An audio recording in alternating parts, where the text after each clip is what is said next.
नमस्कार, जय हिंद। आज मैं बहुत ही इंपॉर्टेंट मुद्दे पर बात करना चाहता हूं। कल मेरे पास एक फ़ोन आया मेरे किसी जानने वाले का, और उन्होंने कहा कि मेरा बच्चा किसी XYZ स्कूल में पढ़ता है और वो नीट की या IIT की कोचिंग कर रहा है। मैंने कहा बहुत खुशी की बात है। फिर वो बोले कि उसके 11th के एग्ज़ाम्स हैं, तो क्या वो देने हैं? That question was quite surprising to me. मैंने कहा ये क्या बात हुई? बोले नहीं, कोचिंग में और भी बच्चे हैं और वो कह रहे हैं कि हमारे स्कूल में 11th के एग्ज़ाम नहीं होते, हम सीधे 12th के एग्ज़ाम में जाते हैं। That was strange. मैंने कहा ऐसा क्यों?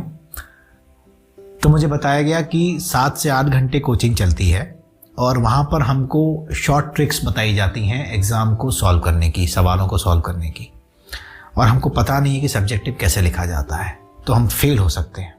That is the fear. इसलिए 11th के एग्ज़ाम नहीं देंगे। 12th के एग्ज़ाम के पहले एक आध महीने की कोई क्लासेस हमारी कोचिंग वाले लगाएंगे और हम उसमें एग्ज़ाम देंगे।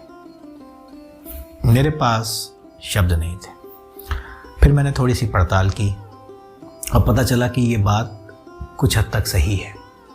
काफ़ी सारे स्कूल्स ऐसे हैं जिनके बच्चे कोचिंग में जाते हैं, पढ़ते हैं, लेकिन वो 11th के एग्ज़ाम नहीं देते। वो सीधे 12th के बोर्ड के एग्ज़ाम देते हैं और फिर वो अपनी IIT और नीट की कोचिंग्स के जो भी रिजल्ट्स हैं उसके बेसिस पे वो अपने आगे के एग्ज़ाम्स देते हैं।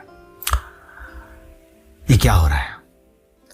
कोचिंग वाले अक्सर ये कहते हैं, क्योंकि बहुत सारे लोग ये मेरा वीडियो देखेंगे और उसमें कोचिंग टीचर्स भी होंगे और जो कोचिंग को सपोर्ट करते हैं वो भी होंगे, स्कूल्स को सपोर्ट करते हैं वो भी होंगे, स्कूल्स को जो हेट करते हैं वो भी होंगे, सब होंगे, पेरेंट्स भी होंगे, बच्चे भी होंगे।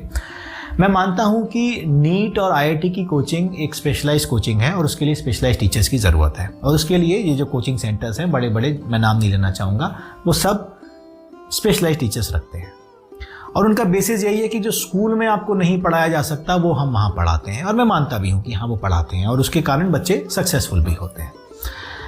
पर मेरा एक क्वेश्चन उन सब काबिल, एबल, कैपेबल टीचर से है कि आप इतने अच्छे टीचर्स हैं और आपके यहाँ पढ़ने वाले बच्चों के अंदर एक टुच्चा सा 11th क्लास का एग्ज़ाम का फियर आप नहीं निकाल पा रहे, तो आप क्या पढ़ा रहे हैं, क्या कंसेप्ट पढ़ा रहे हैं और क्यों पढ़ा रहे हैं? ये बात मेरे समझ में नहीं आई। 2-2, 2.5 लाख, 3-3 लाख फीसेस ली जा रही हैं कोचिंग्स की, और बच्चों में ये डर है कि वो 11th क्लास के एग्ज़ाम में फेल हो जाएंगे।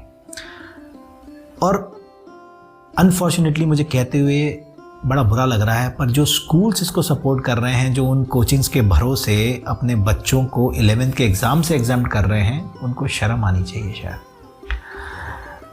बड़े बड़े कोचिंग सेंटर्स बड़े बड़े लोगों को लाके लॉन्च कर रहे हैं और वहाँ पर भाषण दिए जाते हैं कि बच्चों को मनुष्य बनाइए, बच्चों को पहले अच्छा इंसान बनाइए, बच्चों को वैल्यूज़ दीजिए, बच्चों को लाइफ स्किल दीजिए। और आप क्या दे रहे हैं कि हम 11th के एग्ज़ाम एग्जाम करा देंगे। मतलब पहले बच्चे को सीख आपने ये दे दी कि कुछ भी कर सकते हैं हम, तो वहाँ से एस्केप रूट निकालना उसको सिखा दिया आपने।